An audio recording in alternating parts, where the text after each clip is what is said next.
नमस्कार दोस्तों, मैं हूं रवि और इस वीडियो में आपको भौतिक विज्ञान के 30 प्रश्न बताए जाएंगे। यदि किसी प्रश्न पर या उत्तर पर आपको डाउट है तो कमेंट करके ज़रूर बताइएगा ताकि त्रुटि सुधार समय पर किया जा सके। मेरा उद्देश्य कोई भी गलत तथ्य आपको बताने का बिल्कुल नहीं है। यदा कदा कहीं गलती होती है तो आप सभी साथियों से निवेदन है कि त्रुटि से अवगत कराएं। चैनल पर नए हैं तो सब्सक्राइब कर लीजिए ताकि आपको कंप्यूटर साइंस, एमपी जीके व करंट अफेयर आदि से संबंधित वीडियोस मिलते रहें। चलिए देखते हैं महत्वपूर्ण प्रश्नों को। पहला प्रश्न है आपके सामने, कार्य का मात्रक क्या है? पूछा गया आपसे कार्य का मात्रक। कार्य का मात्रक क्या होता है? कार्य का मात्रक होता है साथियों जूल होता है। जूल है किसका? कार्य का मात्रक। और न्यूटन किसका मात्रक है? न्यूटन मात्रक है बल का। और कैंडेला, कैंडेला है ज्योति तीव्रता का। हर्ट्ज का किसका मात्रक है? कमेंट करके आप लोग बताइएगा। चलिए अगले प्रश्न पर आइए।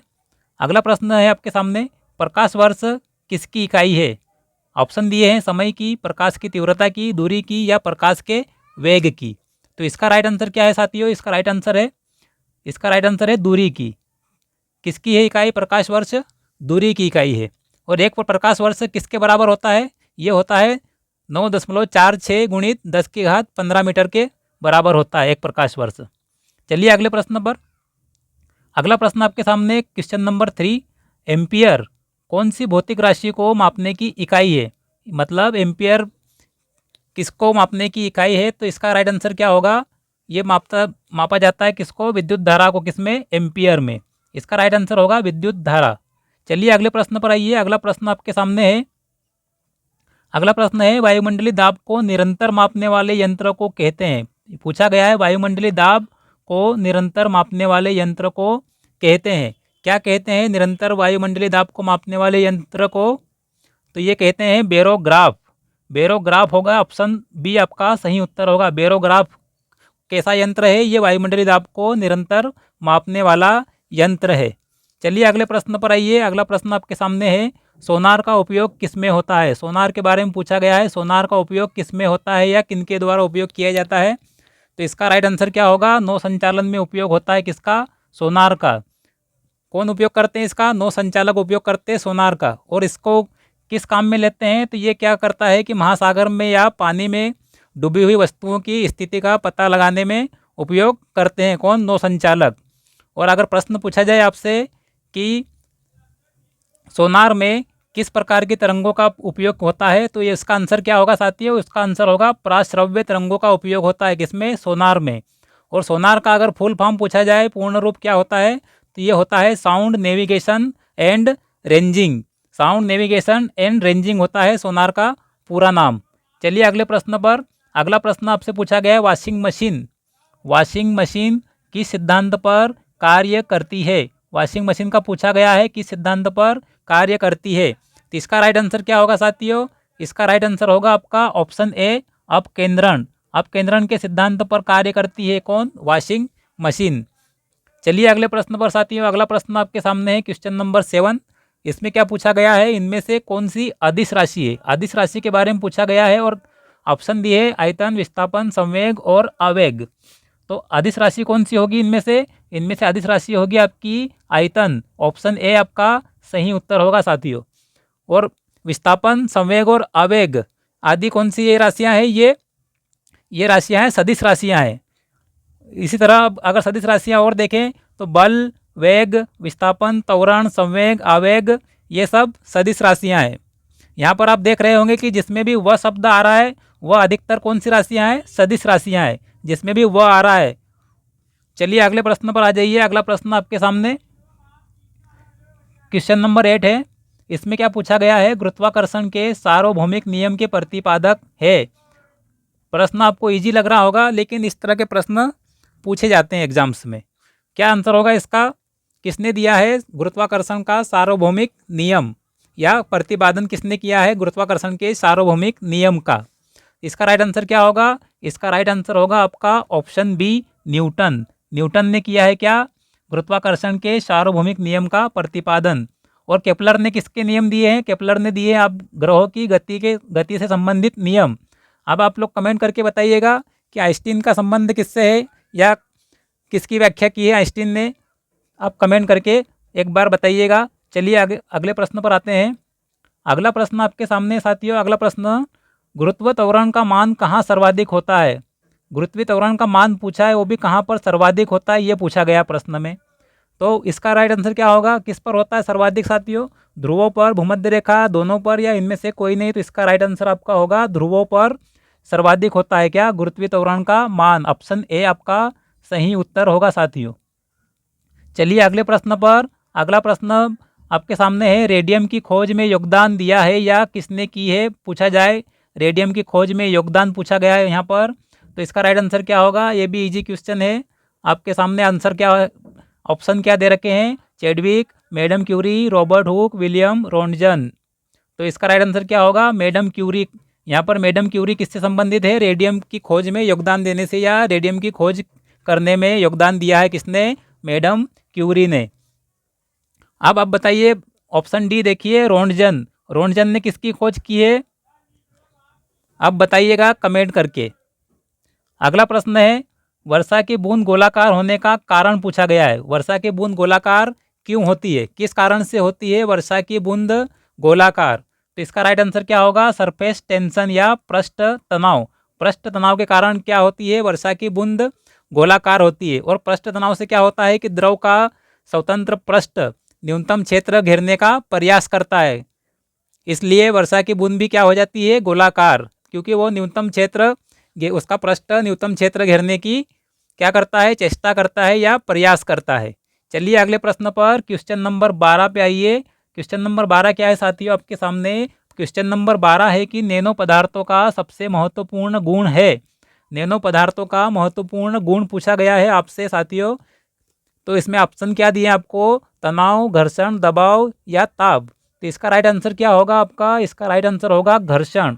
यहाँ पर ऑप्शन बी आपका राइट आंसर होगा, घर्षण है नैनो पदार्थों का सबसे महत्वपूर्ण गुण। चलिए अगले प्रश्न पर आइए, सबसे ज़्यादा श्यानता किसकी होती है। श्यानता, विस्कोसिटी पूछी गई है आपसे, और किसकी सबसे ज़्यादा होती है ये पूछा गया है। यहाँ पर ऑप्शन आपके सामने दिए, शहद, पानी, रुधिर और मशीन का तेल। तो इसका राइट आंसर क्या होगा, शहद की श्यानता सबसे ज़्यादा होती है। कितनी होती है, लगभग 200।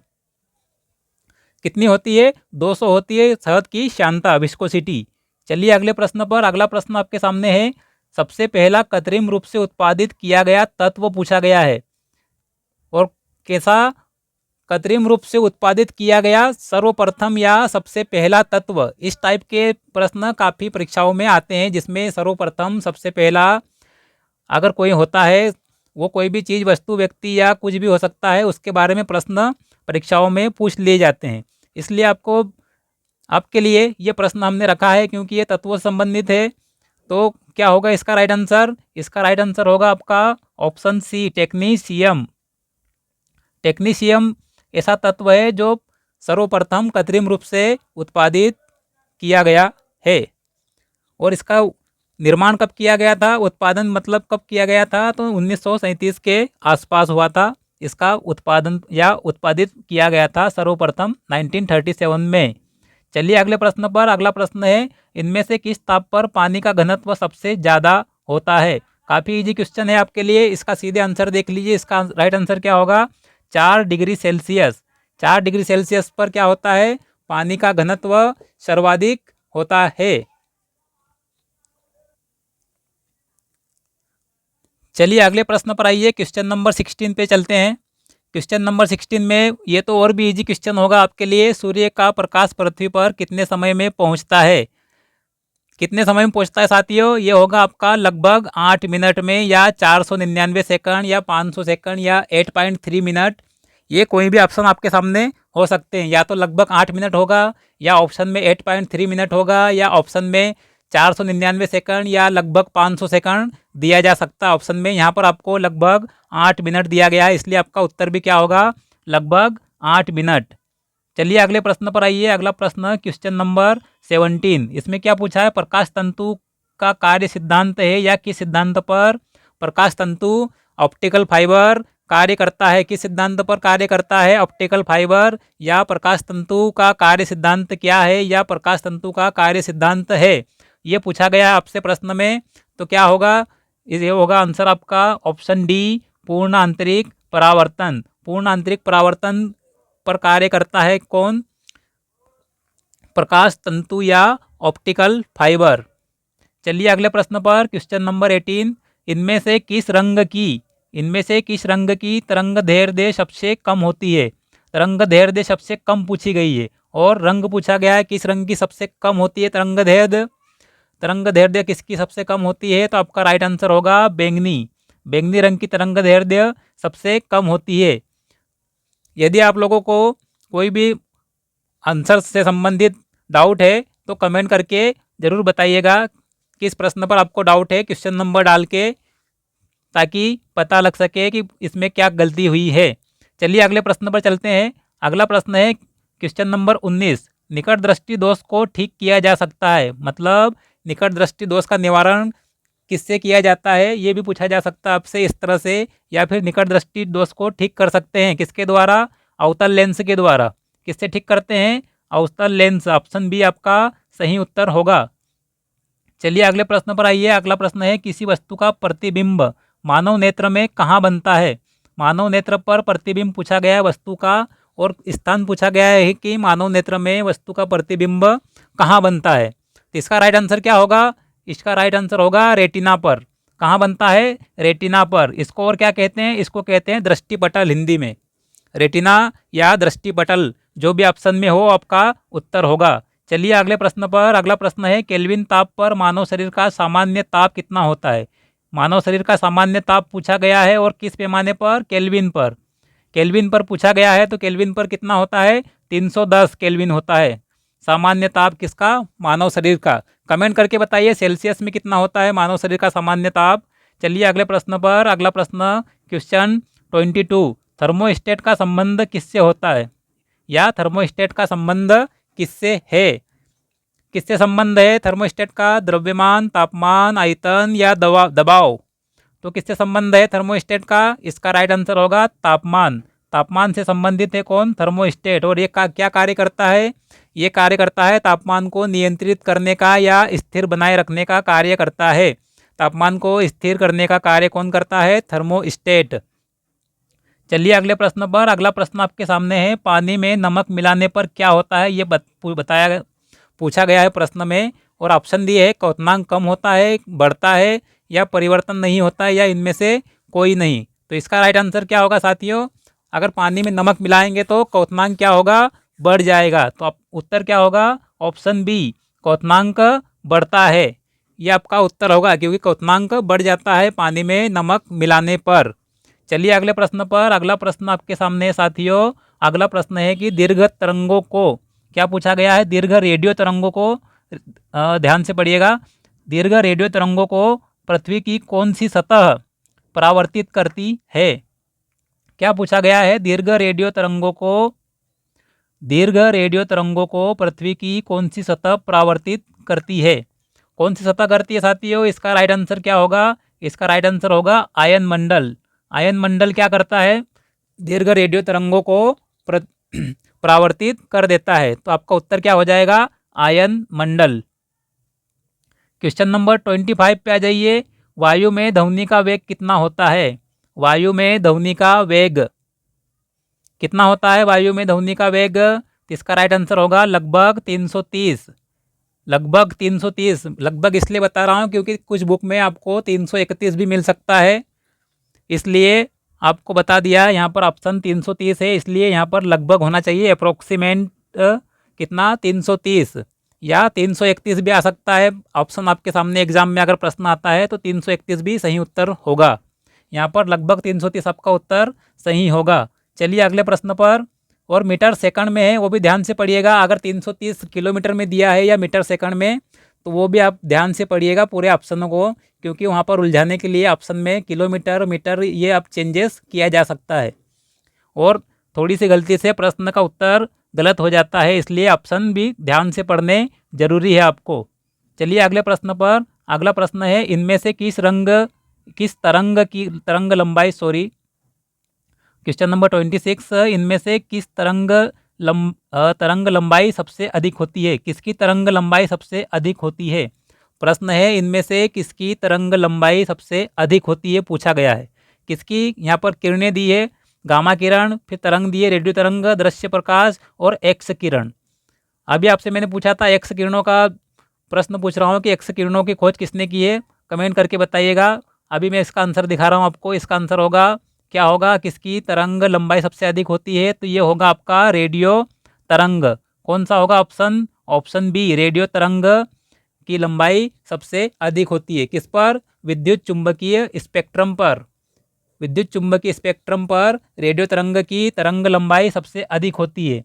और अगर पूछा जाए विद्युत चुंबकीय स्पेक्ट्रम पर तरंग लंबाई का घटता क्रम या अवरोही क्रम, तो क्या होता है, पहले रेडियो तरंग सर्वाधिक, उससे कम माइक्रोवेव, उससे कम इंफ्रारेड, उससे कम दृश्य प्रकाश होता है, उससे कम अल्ट्रावायलेट रेस होती है, उससे कम होता है एक्स रे का, और सबसे कम कौन हो जाती है, गामा रे का। ये होता है अवरोही क्रम किस पर, विद्युत चुंबकीय स्पेक्ट्रम पर, किसका, तरंग लंबाई का।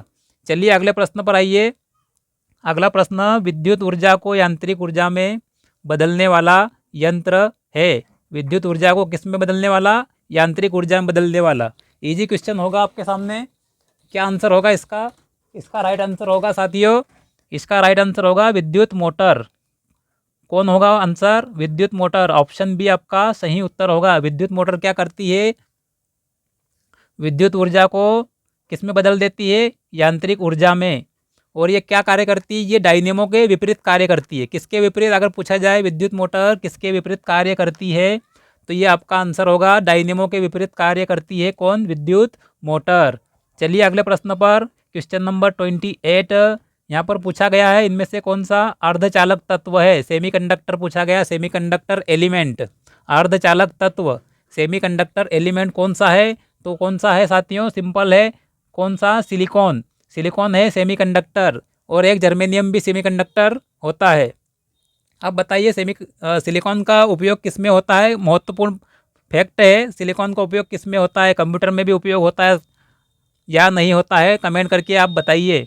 कंप्यूटर संबंध है क्या सिलिकॉन का, तो कमेंट जरूर करके बताइएगा।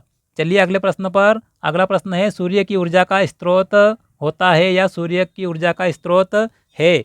कौन है सूर्य ऊर्जा का स्रोत, सूर्य की ऊर्जा का स्रोत कौन है, तो ये होगा आपका नाभिकीय संलयन। नाभिकीय संलयन द्वारा सूर्य में ऊर्जा का उत्पादन होता है, या सूर्य की ऊर्जा का स्रोत है कौन, नाभिकीय संलयन। संलयन द्वारा सूर्य की ऊर्जा उत्पन्न होती है।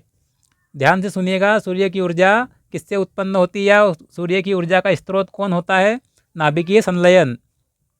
अगला प्रश्न आपके सामने जो कि लास्ट क्वेश्चन है आज का, क्या है, प्रकाश वोल्टीय सेल होता है। प्रकाश वोल्टीय सेल क्या होता है, इसका राइट आंसर होगा सौर सेल। सौर सेल होता है प्रकाश वोल्टीय सेल। और ये क्या करता है, प्रकाश प्रभाव द्वारा क्या करता है, प्रकाश ऊर्जा को विद्युत ऊर्जा में बदल देता है। किस प्रभाव द्वारा, अगर पूछा जाए सौर सेल किस प्रभाव द्वारा प्रकाश ऊर्जा को विद्युत ऊर्जा में बदलता है, तो प्रकाश प्रभाव द्वारा या फोटोवोल्टिक इफेक्ट द्वारा, या फिर पूछा जाए सोलर सेल में उपयोग होता है, किसका उपयोग होता है, एक एक्स्ट्रा फैक्ट बता रहा हूँ आपको, तो सोलर सेल में उपयोग होता है किसका, सिलिकॉन का। अब देखिए सिलिकॉन का उपयोग यहाँ भी आ गया आपके सामने, किसमें, सोलर सेल में। सिलिकॉन क्या है, एक अर्धचालक है, अर्धचालक है सिलिकॉन। और कृत्रिम उपग्रह में पूछा जाए प्रश्न कि कृत्रिम उपग्रह में ऊर्जा का स्रोत क्या होता है या कौन होता है, तो सौर सेल ही होता है किसमें, कृत्रिम उपग्रह में ऊर्जा का स्रोत। तारों में ऊर्जा का स्रोत पूछा जाए तो क्या होगा, नाभिकीय, सॉरी थोड़ा गला खराब है साथियों, तो तारों में ऊर्जा का स्रोत क्या होगा, नाभिकीय संलयन होता है तारों में भी ऊर्जा का स्रोत। तो चलिए आज के 30 प्रश्न यहीं समाप्त होते हैं। वीडियो को अंत तक देखने के लिए धन्यवाद। अगर चैनल पर नए हो तो सब्सक्राइब जरूर कर लीजिएगा, क्योंकि इसी तरह की क्लास आपको मिलती रहेगी। और त्रुटि से अगर कोई त्रुटि आपको नज़र आती है उत्तर या प्रश्न में, तो कमेंट करके ज़रूर बताइएगा, ताकि किसी साथी को कोई गलत तथ्य ना पहुँचे। धन्यवाद साथियों, जय हिंद।